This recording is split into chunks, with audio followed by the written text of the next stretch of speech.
Traveling to Route 66.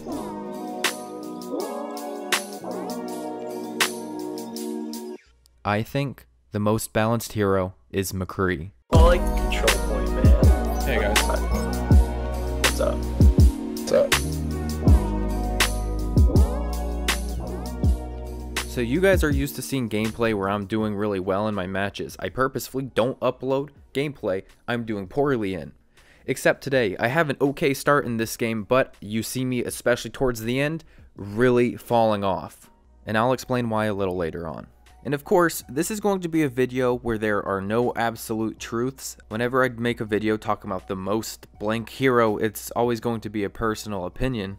And I might be going against what the community says. And in this case, when we're talking about the most balanced heroes, the community, because I did my research, the community really seems to lean towards Tracer, Reaper, and Reinhardt, with arguments being made for and against those same heroes. But a lot of people, especially on Tracer, really seem to pick her. And if you were to ask me, I would say that she's the second most balanced hero in the game. So the question is, how do you even judge what a balanced hero is? What does that even mean? How do you pick one over another? And again, there's no way you can judge it. The only thing you could potentially look at is their history of being balanced, as in with all of the patches in Overwatch throughout the years, how many times have these heroes been tinkered with? And Tracer comes to a whopping 0, I believe. Tracer has really never been messed with since launch. While McCree has been one of the most drastically changed heroes over time, they don't even compare in that sense. But it doesn't matter, because we're not looking at a hero's past. We're looking at their current form, how they are right now. And I'm saying that right now's McCree is the most balanced hero in the game, with Tracer so close behind. Now, when I look at a hero, and I try to determine what's underpowered, overpowered, and what's balanced, I start to take things into consideration, like when I'm playing against these heroes in game, do I feel cheated when I die? For all of us that have played against a Roadhog, yes, you always feel cheated when you die. For the same people that play against Genjis all the time, yeah, you feel cheated half the time when you die. I think we all have personal stigmas to different heroes, but to me, whenever I go against a McCree and I get killed by the McCree, I do not feel cheated when I die. Every single time a McCree takes me out, I feel like I could have prevented the death. When a McCree kills me, I understand what I did must have been a mistake. In no way do I ever feel cheated, and I don't feel like he got lucky, because I know how hard McCree is as a hero and know how perfectly just he is. He's a very fair hero. If you got out in front of him and that player playing McCree has good aim, you're going to get justly killed in a very fair way. A headshot and a body shot, 3 or 4 body shots, whatever it may be, depending on what hero you're playing. When you go up against a McCree and he is the better player, he will kill you every time, fairly. You don't feel cheated, as if you were playing against a Roadhog with his hook, back in the day when people were playing him. I don't get frustrated at all dying to McCree, and I don't think he's overpowered at all, because he's so incredibly hard to play. When you are McCree and you're playing out of position, you have a target on your back, because you are easily killed when you're focused, you don't have a lot of mobility, you're the perfect target. And it's very fair. You have to work really hard for your kills as McCree, and it's going to be really reliant on your mechanical aim, which makes it even more fair. And that's just it right there. His demand and skilled mechanical aim makes him fair. It makes the amount of damage he does per shot fair. It makes the kills that he gets fair.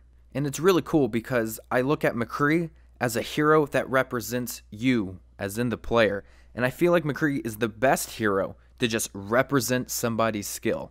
Are you having a good aim day? You're probably going to win.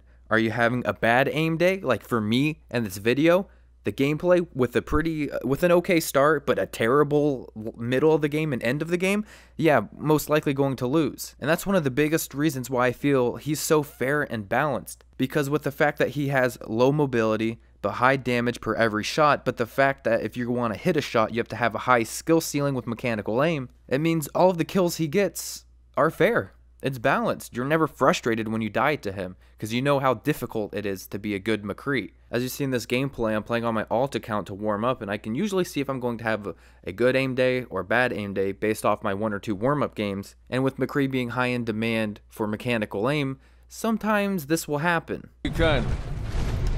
I have found the enemy. Feel like a Moving the payload. My ultimate is charging. I have my own suit. I'm gonna play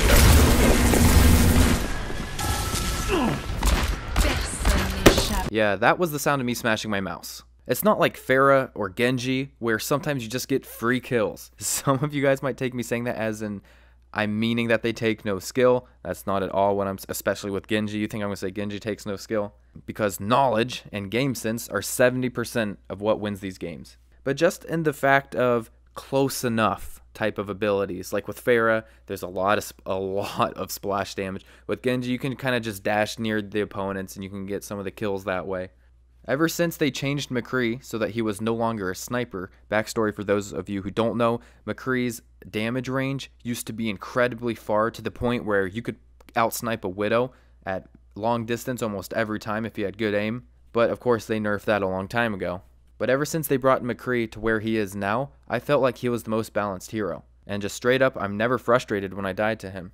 And I don't feel the same way for a lot of the other heroes. I feel, and cheated is a strong way to put it, but I almost do feel cheated in a lot of situations, and I almost feel like that there is nothing I could do. The agility on some heroes, some of the abilities other heroes have, it's just, it feels like there's not much you could do. I mean, there's always something you can do, but what I really mean is that it's just frustrating to die to. So I'm curious to hear what you guys think about all of this. So leave a comment with an argument saying why your hero, whichever one you pick, is the most balanced. I'm really looking forward to seeing what you guys have to say.